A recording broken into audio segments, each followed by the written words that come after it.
Hello friends, আপনারা সবাই কেমন আছেন? আশা করি আপনারা সবাই ভালো আছেন। আমিও ভালো আছি। আজকে আমি বানাবো ভোলা মাছের ঝোল। তার জন্য আমি এখানে প্রথমে ভোলা মাছগুলো ধুয়ে নুন হলুদ মাখিয়ে রেখেছি। কড়াইতে তেল গরম হলে মাছগুলো আমি ভাজার জন্য ছেড়ে দিয়েছি।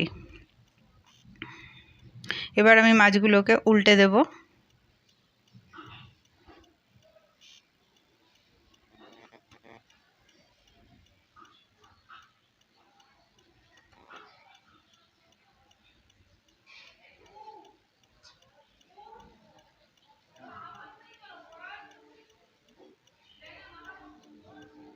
মাছগুলো ভাজা হয়ে গেছে। এবার আমি মাছগুলোকে তুলে নেব। এবার আমি এই তেলের মধ্যে আলুগুলো ভেজে নেব।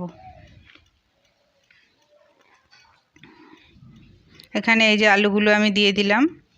এবার আমি আলুগুলোকে ভেজে নেওয়ার জন্য এর মধ্যে সামান্য একটু নুন হলুদ দেব, তাহলে কালারটা ভালো আসে। তো একটু নুন হলুদ দিয়ে আমি আলুটা ভেজে নিয়েছি, ভাজা হয়ে গেছে। এবার আমি আলুগুলোকে তুলে নেব। এবার এই তেলের মধ্যে আমি গোটা জিরে ফোড়ন দেব।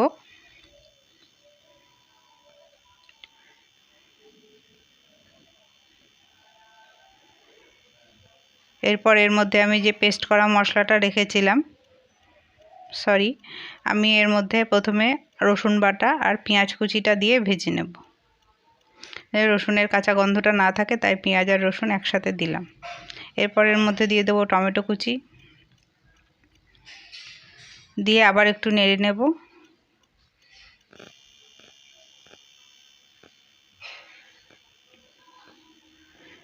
পেঁয়াজটা একটু ভাজা ভাজা হয়ে গেলে পরে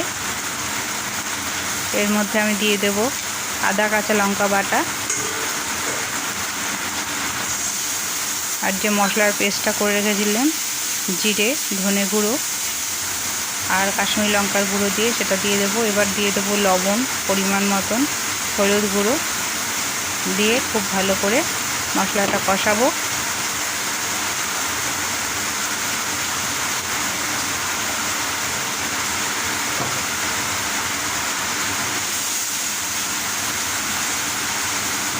মশলাটা খুব ভালো করে কষিয়ে নেব। কষানো হয়ে গেছে। এবার আমি ভাজা আলুগুলো এর মধ্যে দিয়ে সামান্য একটু নেড়ে নিয়ে জল ঢেলে দেব।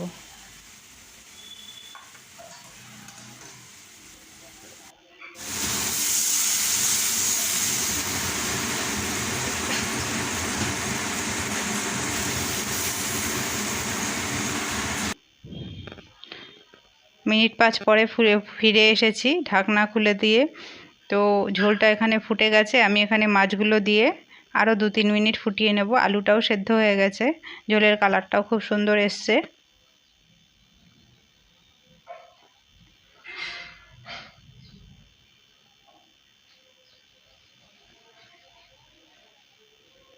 দু তিন মিনিট পরে ফিরে এসেছি।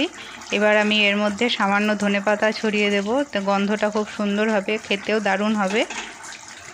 তাহলেই তৈরি হয়ে যাবে ভোলা মাছ আর আলু দিয়ে ঝোল। আপনারা একবার বানিয়ে দেখতে পারেন। আর ভিডিওটা ভালো লাগলে একটা লাইক করে দেবেন। আজকের মতন এখানেই শেষ করলাম।